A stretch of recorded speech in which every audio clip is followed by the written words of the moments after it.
Welcome, welcome, welcome, welcome, welcome. Thank you all for taking your time to be here with us, whether it be your first time, your last time. I can't thank you enough for being here this time. I am AP. I'm your host. This is Timeouts and Tangents, and we are joined today by the illustrious, the one and only, the man, the myth, the legend of Locked On Sports, Locked On Saints. It is Ross Jackson joining us today. Ross, I cannot thank you enough. Thank you so Oh, much for oh, being here, man. oh. The virtual applause, please, please, please. Gotta roll out the red I didn't carpet. know we had a whole bunch of people here, man. You didn't tell me Yeah, about all man. Look, I gotta roll out the red that. carpet. You got so many people that are just around us right now, supporting you for being here, and I cannot wait. You said earlier that you can't you started in 2018 with Marcus Man, Davenport, yeah. and that remember that's also the season where we famously Nope. ended. Mm-mm. Mm-mm. Mm-mm. Don't tell people Yep. that was my first year, man. You about to give me So a run out of town. you had two book. What a way for your first I year to be know. book ended in that fashion, man. Yeah, Oh man. you wonder why when people are like, "Oh man, like everything's been so bad these last couple years." Why I'm like, "Nah, Nah. it's cool, it's cool, it'll be all right." Moose is in the chat. What's going on, Moose? Thank you What's for up, joining Moose? us this afternoon. So Ross, since you are from this area, born and raised, Hmm. boot boy yourself, lived in Los Angeles. I could talk to you for hours. Like your story is absolutely amazing. I Thank you. got two questions for you. Hmm. Who has the best king cake and who has the best crawfish? Dang. Okay. Wow. Yep, yep, Wow. yep. Just guns blazing.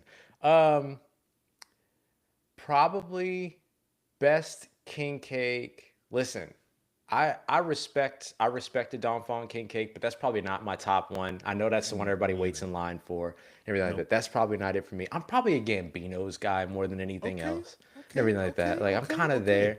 I mess with okay. Randazzo's too, but I really like Gambino's. And then crawfish. I mean, there's only one real answer that the best place to get crawfish is at somebody's crib at a crawfish boil. Don't you ain't gotta be. That's the best place to do that. I'll give like Neos and stuff like that. Like, I'll give some Right. spots a shout out and everything like that. No doubt about that. But the best place to do it to get it is at somebody's crawfish bowl.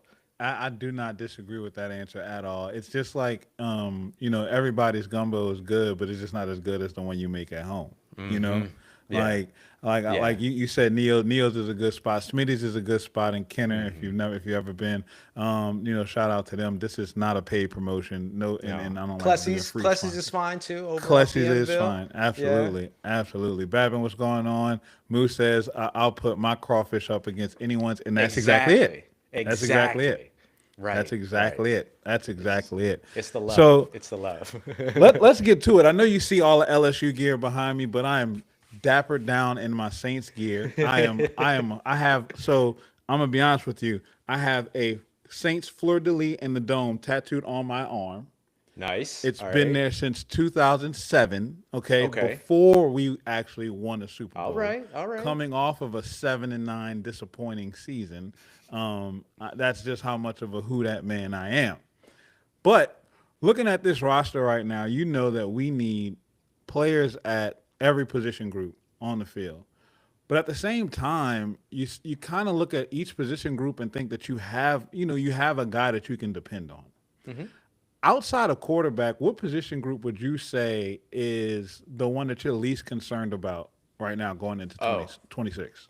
now this isn't to say that you can't still add talent to it, right? Because you Right. absolutely can. And so I don't want to rule out any specific names in the first round that I'm sure we'll talk about a little bit later. Absolutely.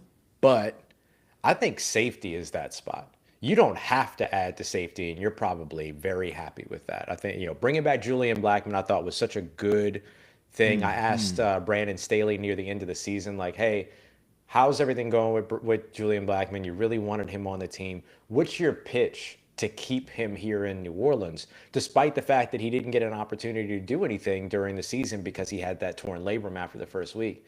And Brandon Staley was clean and crisp as ever, was kind of like, well, look, I mean, honestly, like he saw the success that he had throughout training camp. He saw the success he had with us during that week one, where he had a really strong week one game.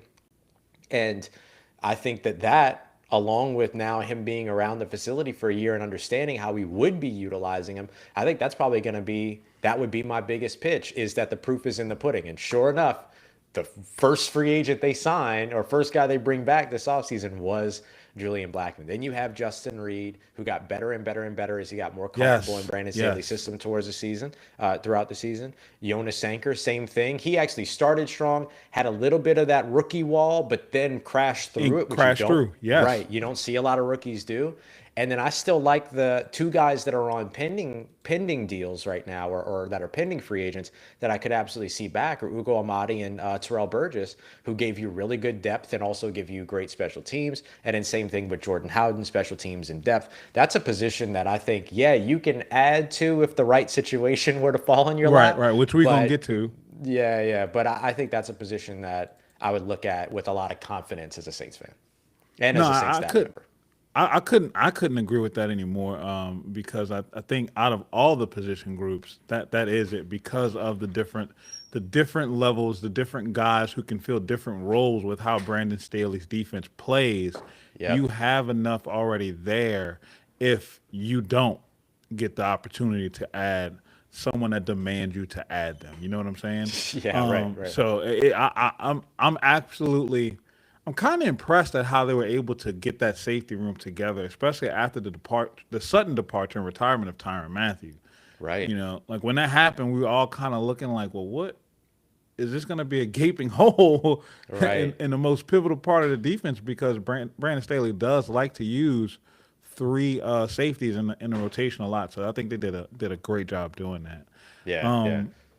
Another question for you. For the first time since Moses was a boy, the Saints are actually in cap compliance On before on Friday. on Friday before free agency begins.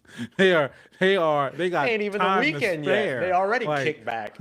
right, they could. I think this is the first Friday Kai Harley doesn't have to spend extra time in the office trying to negotiate restructures Right. and things. So this is I don't even know how to feel because I'm waiting for restructure news to break and it's like not happening. So it feels weird, but they did do a move with Alvin's contract, a 50-50 deal.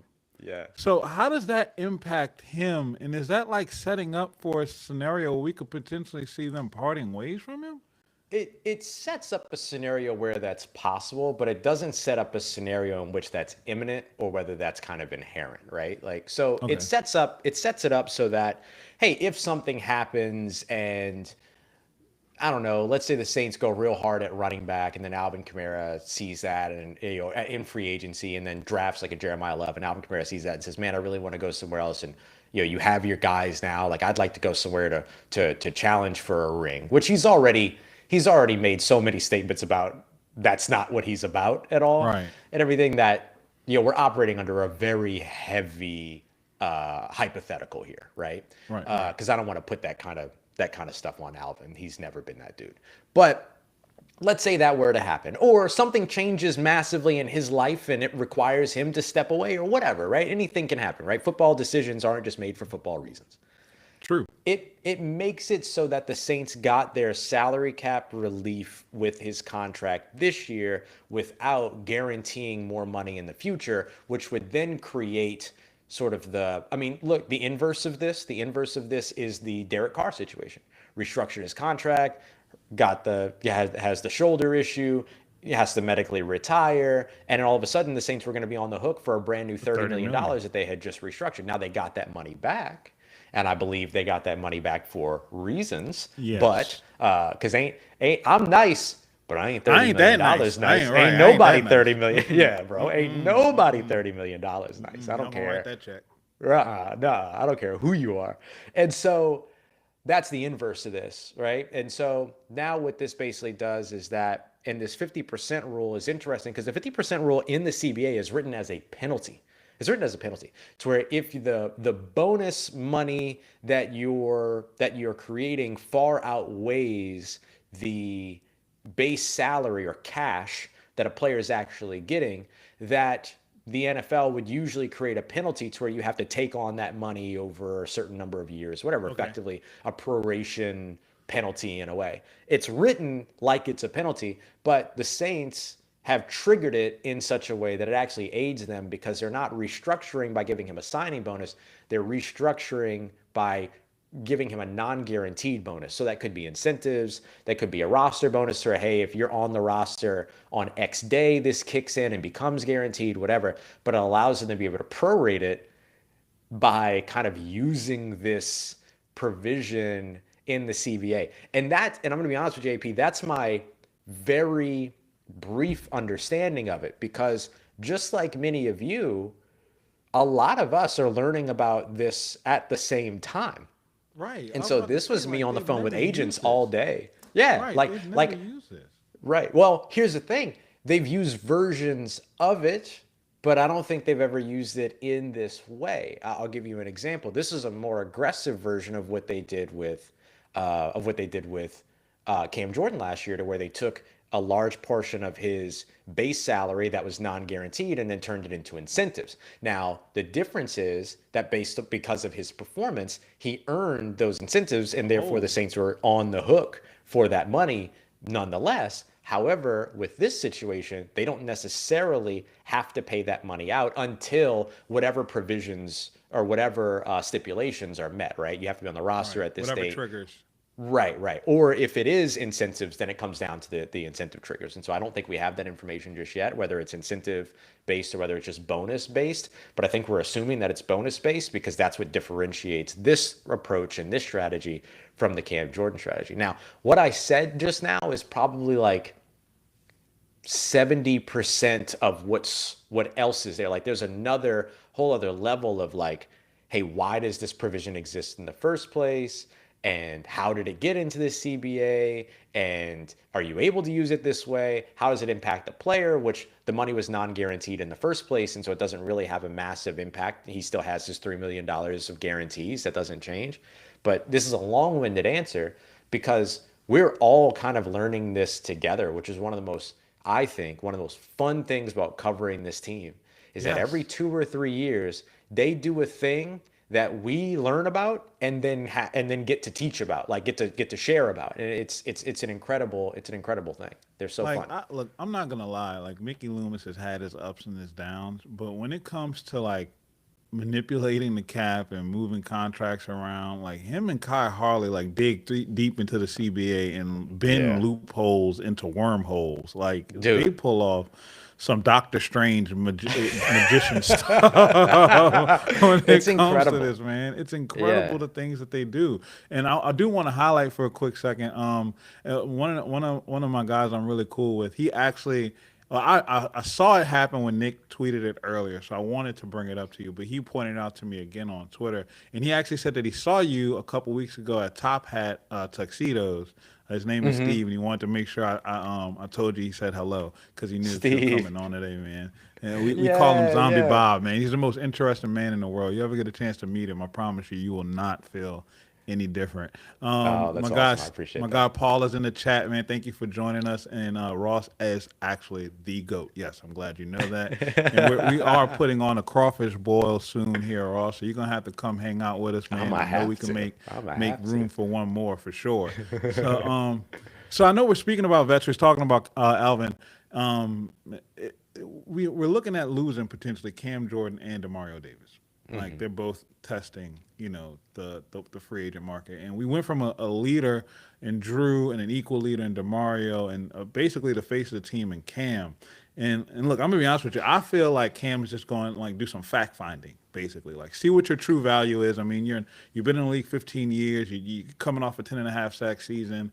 Like nobody's really been as consistent as you. We don't want to underpay you, while at the same time we don't want to overpay you. So as long as the number's reasonable, it feels like they'll match, what type of information that he's getting, which is fair to him. So do you think that I'm wrong in that assessment? Please tell me I'm not wrong. No, no, no, not at all. Not at all.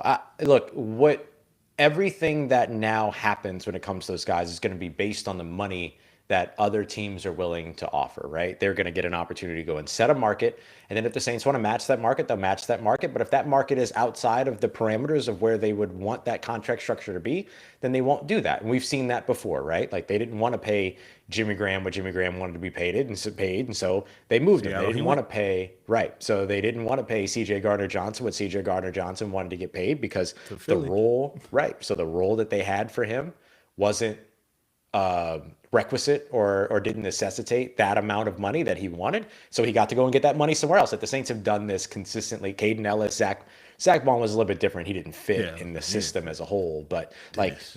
or the system didn't fit him. I think you might be able to make the argument True, for true, as true, true, well. true. But in any case, like this is not out of the ordinary for the Saints. It's not out of the ordinary across the NFL as well. What is different about what the Saints do is that they don't just. I mean, you're seeing teams cutting players to save money and all this like the Saints rarely ever cut a player for the sake of saving money on the salary cap. They're usually restructuring or maybe they're not agreeing to an extension or a re-signing based upon what that market might look like outside. So there's a real world where Cam Jordan and Demario Davis go out there and they figure out what their markets are. And if those markets are matchable by New Orleans, the benefit of the decision that the Saints are making is that they can now re-sign that player and pay them for the time that they will be on the team.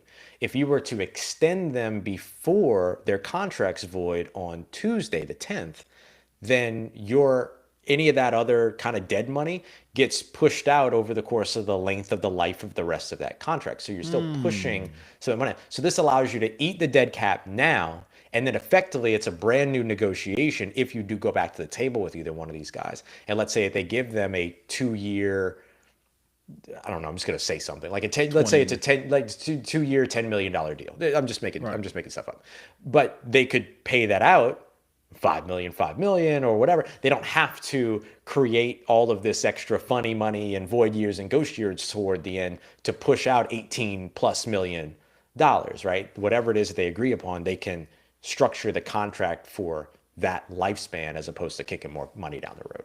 That makes a lot of sense. Okay, and now that you explain it that way, I never even thought about the extension versus fresh signing in the I'm not gonna say the parameters, but the advantages on both sides. Yeah.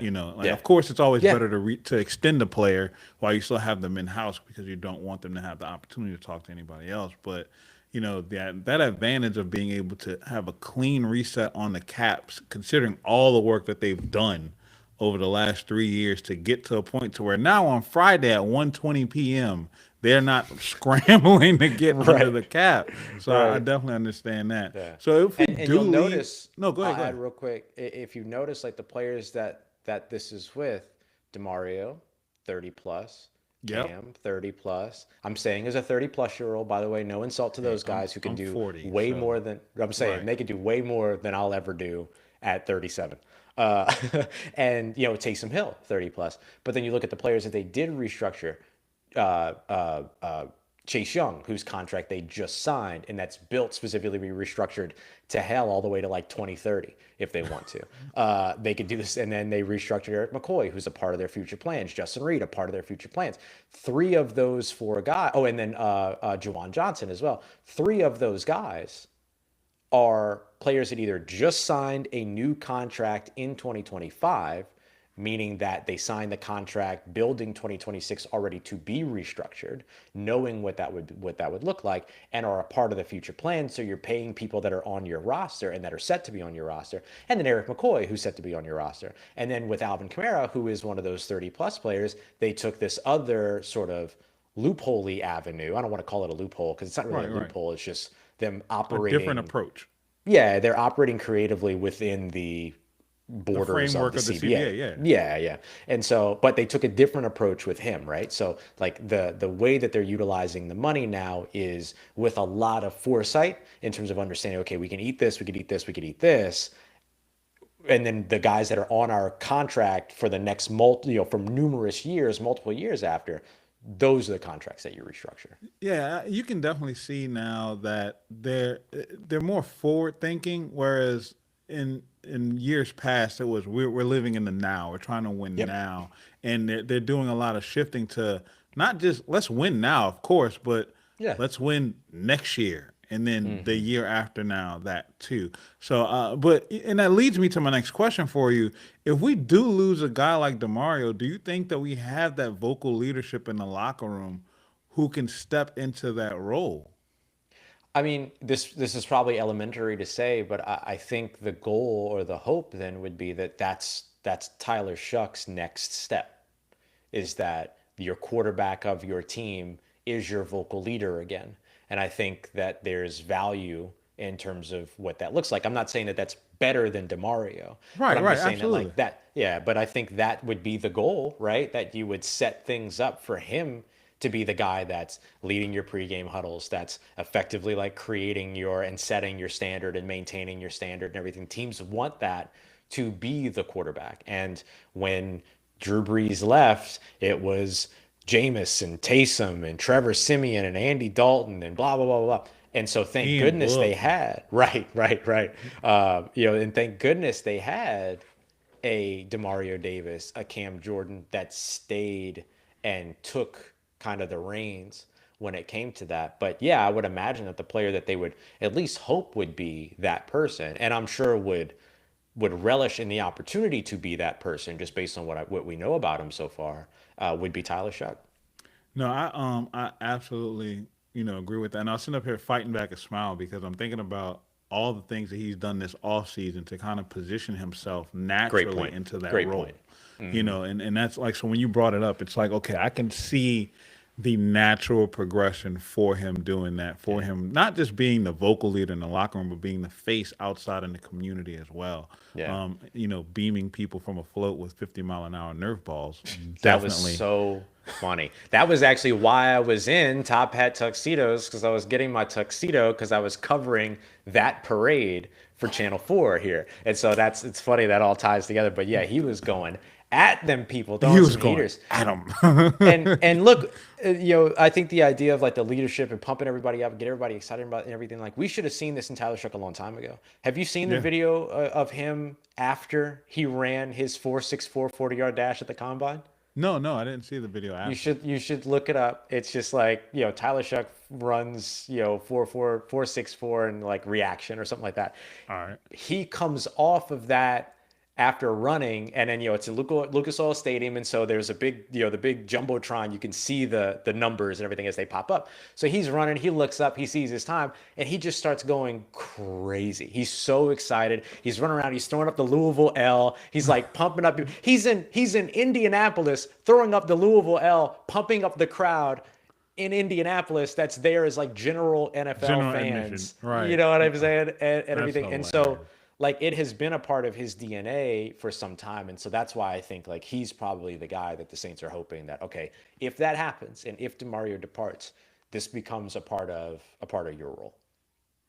Yeah, I like that. And I think it's a natural fit for the quarterback. And like as we're getting now into the professional recruiting period of the offseason, that's what I call this time. The That's legal classy tampering. right there. I Yeah, love the that. That's professional classy. recruiting period. You are allowed to take that and bring it on the Writing Locked that On, down sir. right now. And The you're getting professional credit for that one. recruiting the professional recruiting period, it's now underway. And so for everybody who's not aware, right now, starting Monday at 11:59 a.m., the legal tampering period is what the league will call it. A little behind the Yep. scenes. It's okay. Well, the league likes to call it the negotiating The period. yeah, the legal That's what they tampering like to period, what call we it. use out here in these people's streets. All right. That's what the people Uh, call it. Yeah, all right. yeah. We call it the legal tampering period. I call it the professional recruiting period. Okay. So from Friday to Monday, people are getting recruited. All right. That's how all these deals get framed work by Monday. And then Oh, on I see what Wednesday you're at four pointing out. o'clock, Yeah, yeah, yeah. and then Wednesday at 4 o'clock, the deals are officially signed and announced. Terms have been agreed to. They're submitted to league office. So do you? I see the Saints going after an offensive lineman. Obviously, Yeah, you need yeah. to. But could you see a world where we add a Jawan Jennings? Oh, listen, I've been pro Juwan I for know. I've That's been pro why. Juwan for a long time, and I think like I would like that for them. I think that would make sense. That's a dude that can do I mean, quite literally everything on the field, but from a receiver standpoint, which is where you want to focus with him, he gives you a lot, right? 6'3", 212, runs well, moves well, has the contested catch ability, can do stuff with the ball after the catch. Not super like game breaker in that realm, but can get stuff done. Runs in stride, runs in phase, is a good timing player, crisp in terms of his route running. Like I go on and on about this dude. And so I think he would be an excellent one. The thing is, the price point is going to be the most important piece because he could make over 20 million a year. Right. And so the thing that they would have to do is square that away or reconcile. There's Can you 50 million in spin your that? receiver room. Right. Because can you spin that and give Chris Olave his extension? Or are you letting Chris Olave play on that 5th-year option and then going back to the drawing board with him after that? Also a perfectly acceptable thing that they can do and that Chris Olave and his team would probably be okay with because it's like, hey, you can now build on and try to get not from having a kind of tier 2 wide receiver contract, but go and get your tier 1 wide receiver contract in 27. Like there's value in that. And then in that case, yeah, you could add because then you're right now they have a wide receiver room of $26 million. That would bump it up to $48 million. Yeah, but then if you extend Chris, that price tag probably goes up a Almost little to bit for 70. 2025. Yeah, and so or 2026. My bad, I keep forgetting what year we're in. And Don't feel bad. That's all right. so that would be the one thing they'd have to reconcile. But I think he'd be a great addition for them for sure. Okay. Look, I'm not mad as long as we add another receiver at some point. That's just how I Yeah, feel. But yeah. we got to heavily invest in the offensive line. I see y'all questions in the chat. I'm definitely going to get to them. And I'm going to get to this first one right quick. Moose asks in the chat, is there any truth in us not signing DeMario and going full bore on the top edge rusher in the draft? Full bore is a new one for me. I'm just going to point that out real quick. You've Never never heard heard that full before. bore? But no, but Really? I love it. I'm going to write it down. I'm learning Write it so down. much Full today. bore. Yeah, Yeah, full full bore, bore. I brother. love that. Yeah. I love that. That's better. There's an alternative to that I never say. I'll tell you, I'll say it off air with you, but there's one that like Yeah, I we'll get talk. close to saying it every now and then, and I'm like, I ain't saying that on the show. I'll never outlive that. But I don't think that I would say that there's truth to the Saints absolutely not signing Demario Davis. I would say that Right. if that's the question, that I would say no. I wouldn't say any truth to that. But I would say that there's absolutely truth to the idea that they might not re-sign Right. Demario Davis based on what it was that we talked about earlier. It's going to be dependent upon what the The market looks market like for dictates. him. Yeah. Yeah, exactly. Whereas, or when it comes to going full bore on a top edge rusher in the draft, I think that also depends on a couple things. Free agency happens first, right? Mm-hmm. So if they were to let's say Cam signs elsewhere and then the Saints sign Kayvon Chason, then they might go into the draft and say, okay, maybe there's a mid-round edge rusher that makes sense at a certain point, Right. but might change the need for that position in the first round. Conversely, though, if they don't do that, or even if they just bring Cam Jordan back and they get there at 8 and the best player available on the board is David Bailey out of Texas Tech or Ruben Bain out of Miami, you probably just pick the best player available because you've addressed some other needs Some other need, in free yeah. agency, ideally, and stuff. And so I think the advantage that the Saints have here, though, is that this is a very, very, look, their needs: wide receiver, offensive line, edge rusher. This is a huge offensive line. I would throw running back in there too. And running back, Huge, yes. yeah, huge offensive line class. Very talented, excuse me, huge offensive line free agency class. My apologies.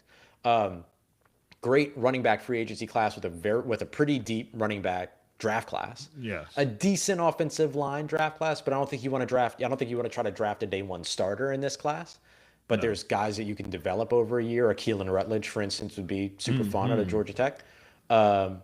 Very, very deep edge rusher class with good edge rushers on the open market, and a very, very deep wide receiver class. I'd say the wide receiver draft class is more impressive than the wide receiver free agency class agent in my class, book. yes. Yeah. But so like that would be, so you would just kind of have to manage all of those things based on what happened in free agency and what still needs to be addressed going into the draft. And if the answer is that nothing, that you don't necessarily feel like you have a need going into the draft, then I think edge rusher is perfectly possible if that's the best player on the board, because that's what you're going to go for. for. But then if edge rusher remains a need, then yeah, you might try to go there as quickly as possible. But if you wait for a Malachi Lawrence in day 2, or you wait for a Nadame Tucker in day 3, you can probably still walk away with a pretty effective edge rusher if you've done something in free agency that might not necessarily be top of the line. Okay. Yeah, that makes sense. That's a great question, Moose. Absolutely. So now that we're kind of in the draft, let's play a game. Let's play a game. We're at 8, Okay. right? You sign a wide receiver in the free Okay. agency. Let's just say you sign Jawan Jennings in free agency. Okay. You're sitting at 8. Love is gone. Bain is gone. Okay. Styles is gone. Bailey's gone. Downs and Lemon are all gone. All 7 are all gone. Who do we pick at 8? And then you said Styles was gone. Love, Bain, Styles, Bailey, Lemon, and Caleb Down. I might still go Carnell Tate Okay. there, or I'd go Kenyon Sadiq, the tight end The out of tight end. Oregon. Yeah, Okay. those would probably Okay. be the two that I would consider there. I might be forgetting somebody, and so you could tell me if I've dropped the most obvious person, but I think I would probably go one of those ways, or Moose says yeah, trade or the pick yeah, for more trade back. picks. Yeah, that's not a bad call. Trade back and draft, Casey Concepcion if you can get into like Right, the right, teens or something like that. You know what I right, mean? right.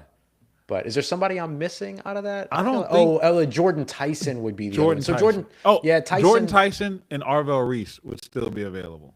Oh, Reese, thank you. I knew I was missing somebody obvious. Yeah, if I sign Jennings, then I'd probably go. So I'll put them in priority order. I'll go Reese 1, Sadiq, Tate, kind of 2, 2A, 2B, or we can just call it 2 and 3. Sadiq, then Tate, and then or Tate, then Sadiq, and then Tyson I would mark as a 3 right now, but it would be or the 4th one right now, but it would depend on what those medicals look like. Like if I had Yeah. access to the medicals and I knew everything was Gucci, then he'd probably be 2. Look, I'm not gonna lie. I was all in on Jordan Tyson about a month ago, and Same. I was not in the club of drafting a running back in the first round. Well, not in the first round, but like top 8. But until I started like digging in, and then I realized like Jordan Tyson only played 15 games in 3 seasons, Right. and I was like, Jesus, bro, like you're the best like pure athlete right now, pass catcher in this draft. Like you just hurt my soul with that number. Like Right. we can't afford to not have you available.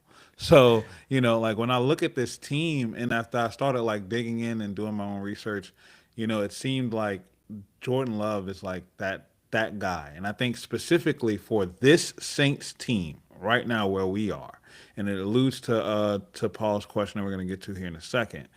They need a guy who's going to flip the field, a tilt the field on either side of the ball.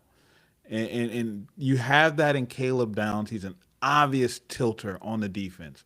Wherever he lines up, offenses have to be aware of where he is. He's going to tilt the field to his side. Same thing with Jordan Love. I feel like he's going to tilt the field for the offense. He's that special of a player. Am I wrong in my assessment of those two?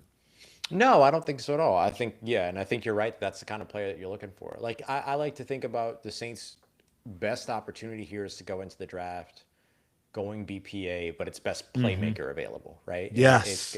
yeah, and it comes down to who's that guy that can either get the ball back to your offense or Yep. who's the guy that can cash in when you do have the ball on offense.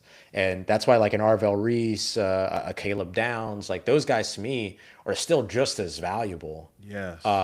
being defensive picks at 8 as a home run hitter like Jeremiah Love or a dynamic 3-level twitchy athlete like Jordan Tyson if he can stay healthy Healthy. and keep him on the field.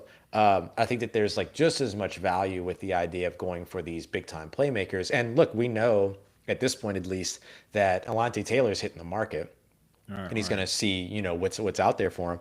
And so if you can replace that with a Caleb Downs or, draft an Arvell Reese and then come back in the second round and replace Alante Taylor with a Keontae Scott out of Miami, who played that role extremely well in Miami, and is Yes. a little bit of an older prospect, ready for a huge NFL role. those might not be offensive picks, but boy, they could be big time difference makers for you to get the ball back to your offense so you can have more swings. And so I think that's as valuable. The defense was a big part of the reason why the Saints were winning games late in the Yes. season because the offense didn't really get going until the second half a lot of times. And so it showed you've already seen the value of like, yeah, building around Tyler Shuck, sure, it means getting weapons, but it also means getting the ball back to those weapons. And so like the values already like proof in the pudding type stuff.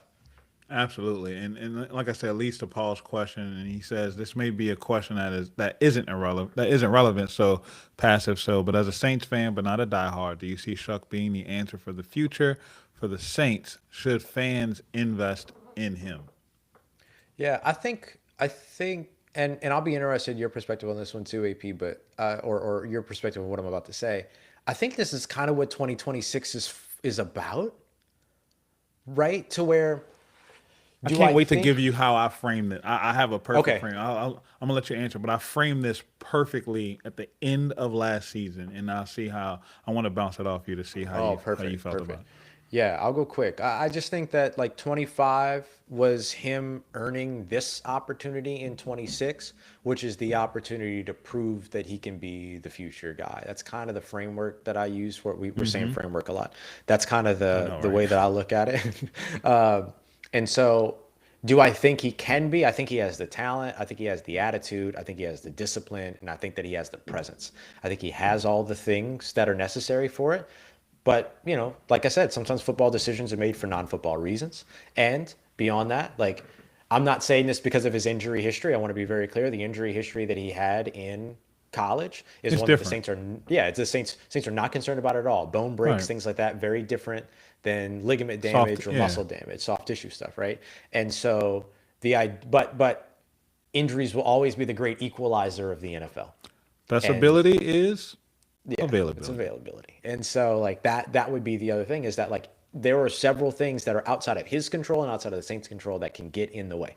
So I'm not going to put expectations on the young man, but I do think that he has all of those factors that tell you, hey, this is the guy that could potentially be the 10 plus year dude. If for nothing else, the talent is there and the dedication to the community is there, which goes a long way. Right, absolutely. So as as Tyler Shuck was emerging, I never had any issues with him getting becoming the starter. I mean, you drafted him high in the second round. Like he was eventually going to replace Spencer Rattler. Right. You got a brand new head coach, brand new offensive system. They needed to see what they had in him. So as the season was playing out, and I mean, you saw it in the intro. Like Tyler Shuck earned, and I said it this way: Is he the quarterback for the next 10 years? I don't know, but he earned to be the quarterback for the next 10 months. Bang. Plain and Yeah. simple. Yeah. And, Yeah. and And like then you that 10 said, months goes towards proving the other stuff. exactly. And Yeah. like you said, does he have all of the other things that, that should make him be a franchise quarterback? Absolutely. I think he definitely does. And he's shown that he can make those off platform throws. He can scramble when the line is breaking down. He's not afraid to stand into the pocket and deliver a pass that should be catchable to a receiver that you didn't think was going to come up with it, but he's throwing guys open more Yeah. so than they were Yep. actually getting open. And those are high level plays from a very high level quarterback that we didn't think that we had, so but the determining factor in a quarterback being a franchise guy is the ability to do it time and time and time and time again. That Yep. consistency. And you just haven't seen enough with him to say that he is that. We saw, oh, wow, he can be that. So now this will be the year for him to prove if he can actually be that. Sorry for Yeah. my long winded answer. No, no, no, no. I think that's a great way to break it down. The thing that I'll add is that we haven't seen enough for him to know that he is consistent. We also haven't seen enough for him to know that he's inconsistent, right? You can't make either Yep, judgment on him, right? Because he's only had 9 games of opportunity. And right. look, that first start being on the road That against the didn't count to Rams, me. That didn't count to me. rough, With that rough. offensive Not line around him, right. And let me be clear because I know you and I are on the same page, but I want to be clear. I don't mean his performance was rough. I No. mean, that's a rough situation. Yeah. That is Yeah. a rough situation. Yeah. And then you get to Yeah. the end of the season, and he has, I think there was a thing that came out not too long ago, a couple of days ago, that like the most frequent offensive line combination that played Yes. 19% of snaps together. What? And then he's throwing to, in no disrespect to these guys, but he wasn't Right. throwing to his top wideouts that he worked with all season. He was throwing to The Dante Pettis equivalent and of Ronnie Dan Bell. And Arnold. yeah, man, it was just like, these guys that got signed late in the season, or, Right. Kevin Austin Jr. and all that, who looked really good with Tyler Shuck all of a sudden, right? Like had some moments with him and everything. And so that was the elevation of talent stuff for me that you referenced was, oh, okay, all of a sudden Ronnie Bell snagging one-handed catches and Kevin Austin Jr. is breaking up, breaking breakaway runs off the catch and everything. Like we ain't seen this before. And so this Right. is, yeah. So, Even the run game had a little bit more of juice to it. I mean, who thought Audric Estime was going to emerge onto the scene the way he did after you just saw three other running backs pop off? I'm Like, just saying. okay, I've always been an estimate guy. I've always been an estimate. Shout out Fighting Irish. I've always been an estimate guy. That was one of those moments where every now and then, like you say something on a show, and then you're like, man, I hope that like pans out the way that I genuinely see it panning out. And right. in that Panthers game, he had that breakaway run, and I was like, vindication. I should have thanked him. I should have thanked him. I tried to tell y'all, but y'all don't be listening. I tried to tell y'all. Caden jumped in the chat. He said, Ross is such a great commentator. Been listening to him for about a year now. He actually really helped me get back into football and understand what's going on with the team after taking a break. That's the Ross, I'm goal, telling you, man. your impact, man, is felt all throughout the community, brother. Like, you don't understand how many people look up to you, whether we say it or can express it. I mean, I know I can. And I'm like, I'm a legit fan. Like, I would ask you to sign my screen right now if you could, but you can't. So, you see all the LSU. I'm clipping that, by the way. You might be featured in an intro one of these days. I love that. You see, Thank you, Cade. Appreciate you, man. you That's see all awesome. the LSU stuff around me. I went to LSU. I'm a diehard LSU fan. Do you see the Saints potentially adding any former LSU players in this draft? And if so, like who could it be?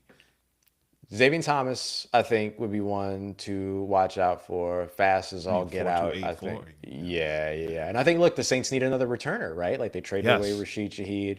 And look, I talked to Rashid. He talked about leaving the door open for a return and all that kind of stuff. But like the likelihood of that happening is pretty low. And so I think you're looking for a returner. You're looking, or even just looking for more gunners, right? Like special teams took such a hit last year with having like three returning guys on these coverage units and everything Right. from 25 to 26 or 24 to 25. I did it again.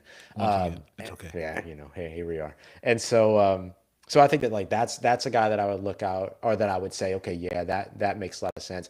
And then what's the other dude's name? Braxton? No.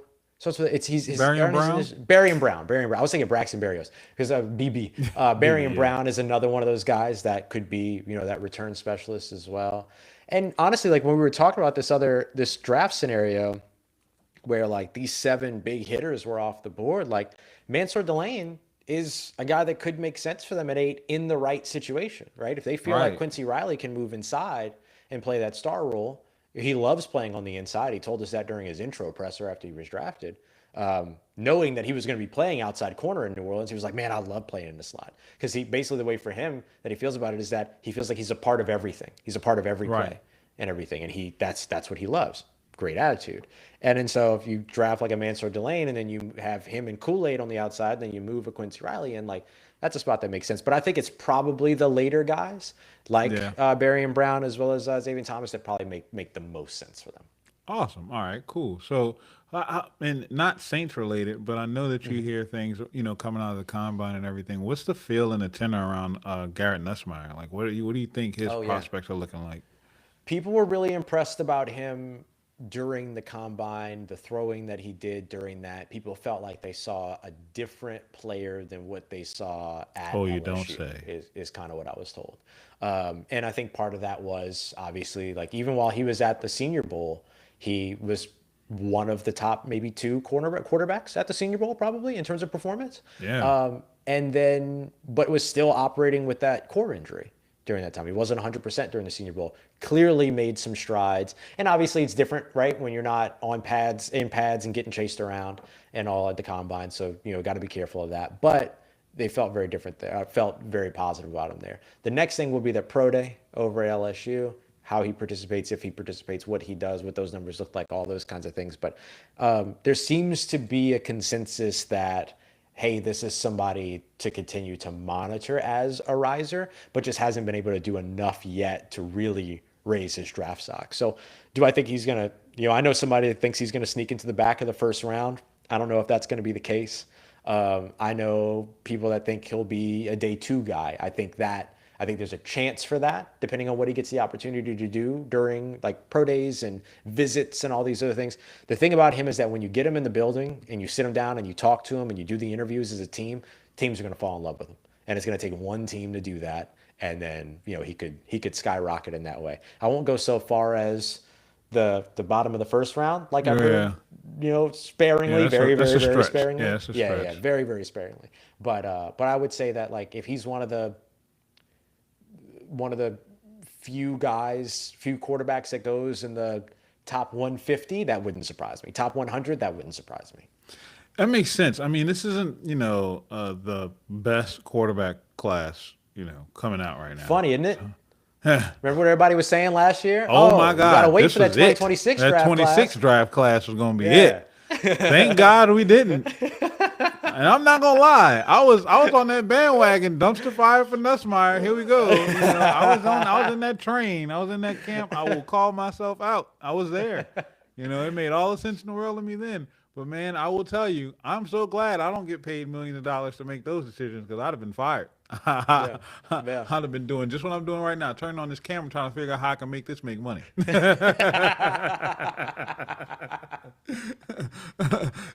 David jumped in the chat. My God, David Billiard, thank you so much, brother. David says, so happy to see you two together. Love both of you. Man, David, we love you too, man. Like, David is love, my man. guy. All love. Truly genuine. Oh yeah, what's up, Yeah. dude? That's Yeah. man. He and I go back to back too. That's And he told me, crazy. man, that's my guy, man. Yeah, David has become a fast, not just a friend, a brother, man. Like yeah, man. I started doing this a month ago, and I was absolutely surprised at the amount of community response and love that's been and support that's been shown. And I never expected to make like legit friends and Yeah, family out of this. So I understand and appreciate like why you call everyone family because it's yeah, genuinely that like yeah, it man. truly is, man. Yeah, Look, David I and I know you. wrote together at it used to be All Saints Considered. We changed it to Section 600 because NPR got mad at us, and then we that's a real story. And like David was just has always him, Tyler McClatchy, Alex Salas, Dylan Sanders, my boy Vern. Like there's so many people that I still keep in touch with from that. And I'm gonna be real with you, like along with Dylan and Tyler and those guys, like David was the dude that I looked at and I was like, that's the talented brother right there. Like that's Yeah. a dude that's gonna do something with everything. So I'm super glad like I've seen him like pop up and now he's doing like more shows and doing podcasts stuff like that. And I'm like, thank goodness, because that's a dude whose voice I think should be out there, much like yours. And so I'm a big supporter of of that kind of thing. I'm so proud to hear that like you started this up just a month ago and everything, because like that is the toughest. Getting started is the hardest part. Convincing and knowing like there's an imposter syndrome that I fight through daily and everything, and I've been doing this since 2018, been writing since 2016. And so like I'm always so proud of people to hear I started, because a lot of people don't Seriously. start. I tell you, I tell people that's the biggest piece of advice that I can give anybody is just turn the camera on. Like Start. Yeah. just turn Yeah. the camera on. Like everything else just makes more sense once you do it because I wanted to do this for so long, and now that I've started, I feel like kicking myself every day that I wasted finding excuses not to do it. But I also understand, and not to get too religious, I also understand that God has a place and time for everything. Right. And I'm glad that I did it when I did, because if not, I wouldn't have met people like David who jumped into my comments and started encouraging me more. Like he was one of the first people that shared one of my things, and I couldn't think. And I feel like you about him. Like I think that his voice needs to keep getting amplified. That's why I was like, you know what?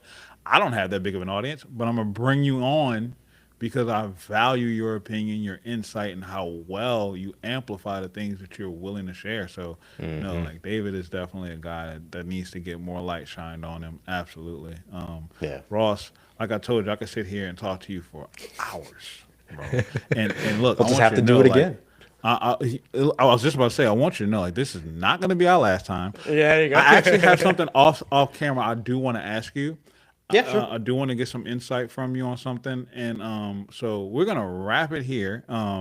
David said, "Dude, thank you so much. I'm tearing up." No, bro, like I've been the one fighting back tears. This is not your moment. Shut up. This is not your moment. This is not Oh, your that's moment. funny. I'm sorry. I'm not sharing that one with you. I would turn my spotlight off just to make sure I don't share this moment. No, I'm just playing, man. I love you, bro. You definitely deserve it all. So we're gonna wrap things up here, guys. Me and Ross will get back to it. Ross is going to be definitely have another show on Monday for Yep. wrapping up leading into free agency because the professional recruiting period is underway. Um, and free agency will kick off Wednesday at 4 o'clock sharp. So be paying attention. Make sure you're following Ross on Twitter at Ross Jackson Nola if you haven't. Ross, I'm gonna throw it out here right now. You are following 999 people. Can I be number 1,000, please? You Please hit the can follow be button on me. My guy. 1000%. I can't believe I'm not even following you already. I No, thought I'd fixed that. I'm hurt That's by on that. me. That's on me. That's That's on okay. me. That's all right. That's I'll on be me. number 1,000, and I'll be proud to say that. Um, so make sure y'all are following Ross. Y'all are subscribed to Locked On Saints podcast, and also go follow him at LouisianaSports.net where you can catch all of his articles, all of the articles that he writes. I'm telling you, Ross is pumping out the work. The Saints squad show that they did the other day with him, Dylan, and Darian Gray, breaking down the offseason, a full mock offseason from free agent signings to drafting players. They really went through the entire ring. The content is contenting, guys. Like y'all know I say that all the time. The content is contenting. So please don't stand in the way of the content. Go support it. I know you guys in there are Who Dat fans, whether it be diehard or lighthearted. Y'all are Who Dat fans. You're in the you're in the boot. You're gonna catch it anyway. So please.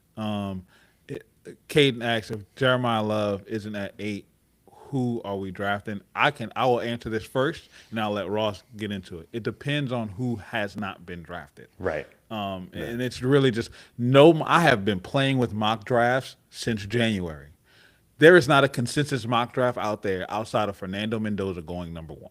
Nope. It's all Yeah, over the and place. and that only just got confirmed when they decided they were going to get rid of Geno Smith, right? Like there was even Exactly. conversation about what that could look like. Right, exactly. But So we knew. there, We knew. there's no consensus mock draft as to what we want Jeremiah Love. Yes, we want Caleb Downs. Yes, but we could end up with a Reuben Brown. We could end up with the David Bailey. We could Yeah. end up with the Kenyon Sadiq.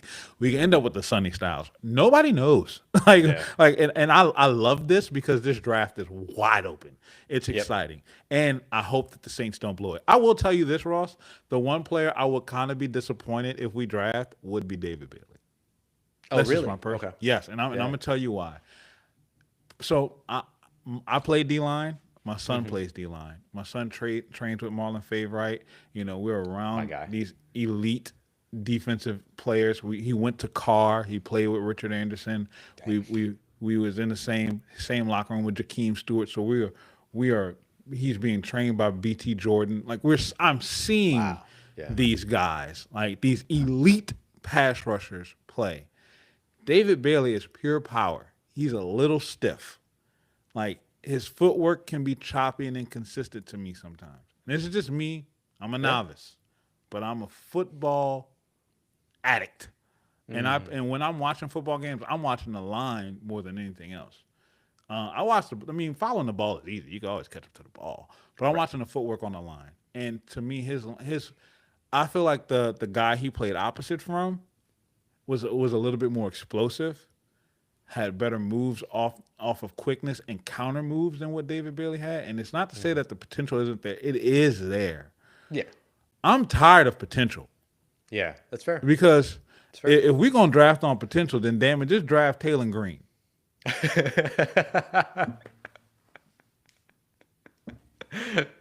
Right. No, I hear you. I hear you. That's great insight. I love that. I love that. That's really good insight. Yeah, he's one of those dudes to where you're definitely looking at. I would call him less of a project than what the Saints have invested in the past. But Yeah. what I also know is that like when the Saints draft inside the top 10, they want the sure thing. That's Yes. always been their strategy when they're drafting early. You saw it last year with Kelvin Banks Jr., right? They went with the sure thing. And so I very well could see them say, you know what, there's a sure thing on the board. Go for that as opposed to this. So if Love isn't there, who do you think we take? Like what's Yeah, your I take? mean, the guys that we've talked about already, right? Downs, Reese, Tate, Bain. I mean, like any of those guys. The thing about this draft is that like they can't really. There's not a lot of ways to go wrong early in this draft. Because there's probably 10 superstar level players, right? Mm-hmm. Potential players that have a promising floor, which is different Right. than, previous drafts. And so, I mean, it'll depend on what they did in free agency, depend on what's left at the board. But I think Love and Downs are the two best players in this draft. And I think Reese is right there. And so, like, if I'm going best player available and Love is off, then I'm probably going like Downs, Reese, Tate, Tyson if the medicals are good and everything. But like that's probably where I'd lean. Okay. Let me twist the And question then. and I've always been kind of a Bain over Bailey guy, but Me too. I do like Bailey. Let me twist the But question. If Love yeah. and Downs are both there at 8, which one you picking? Yeah, I'd probably go I lean Love for that one. But I could see Downs being the pick there. But I really lean towards like the home run hitter that can take pressure off your quarterback. Like people always talk about how running back's not a premier position, but it's the number one position that takes pressure off of your Yes. quarterback. Yes. How Especially with a is bad that offensive not line. right, right? How is that not premier in a way? You know what I mean? Now, the Saints would have to have done some kind of prerequisite work to that by helping out their offensive line and doing some good things in free agency to make that pick make sense. So you're plugging him into something that you feel like you can actually get him going with. If you can't do that, then Downs. But I think if the protection can be there, excuse me, I think Love is really hard to pass up, especially as somebody that can run routes and catch out of the backfield too. Yeah, you alluded to that a couple of weeks ago in one of the Locked On episodes where you said the you will be able to tell where they're leaning based off how they react in free agency. Yeah. If they're able to add the offensive lineman that they need to add, then you can tell that they'll be building for the eventual arrival of a Jeremiah Love. One final question that I didn't kind of have prepared. I kind of loosely, No worries. had this in the back of my mind. Um, what's the major difference between a Jeremiah Love and a Mike Washington? I think the major difference is the home run potential. Mike Washington's a really, really talented player, can run between the tackles, has the speed to get outside, all those other things. But when you look at the explosiveness and the high level of production and the consistency of a Jeremiah Love, you don't typically find that and you don't typically find those two things in the In kind the of the same same point, yeah. place. Yeah, yeah, in the same player. And so to have that high level consistency, to have the ability to both be evasive and physical, to have the ability to be able to catch and run routes out of the backfield, contested catches, swing passes, wheel routes down the field, and be able to have all the talent that you have as a rusher. I think there's just something about his ability to find the end zone and something about his sort of game break. I think he had what 290+ yard runs. He had, more 35-yard runs by himself the Saints offense has had in several years and everything. And so like I think that those are the things that kind of put him up over the top in being a guy that at any point you can hand the football to and you blink and he's in the end zone. And that's just that there's just rare talents when it comes to that. And I know Mike Washington found his way into the end zone too. And I think that he's a very talented player, has speed, has the breakaway ability, has that adept physical nature to him as well as kind of this throwback build of a running back, but then the modern run style of being able to run the zone runs and get outside and all those things. But he doesn't have the same explosive consistency or consistent explosiveness that a guy like Jeremiah Love has. Makes sense. All right. Well, if you guys don't have any other questions, Moose says it right here. Spot the ball. Let's get it. Spot the ball, baby. Let's play ball. I can't wait. Ross, you've been great. Thank you for definitely coming on the show. We're gonna wrap things up. Like I said, don't go anywhere, Ross. I got some I questions got you. for you. All right. Later, y'all. Love y'all. Peace. God bless y'all. Be the difference that you want to see in the world. Go be kind. It's free to be kind.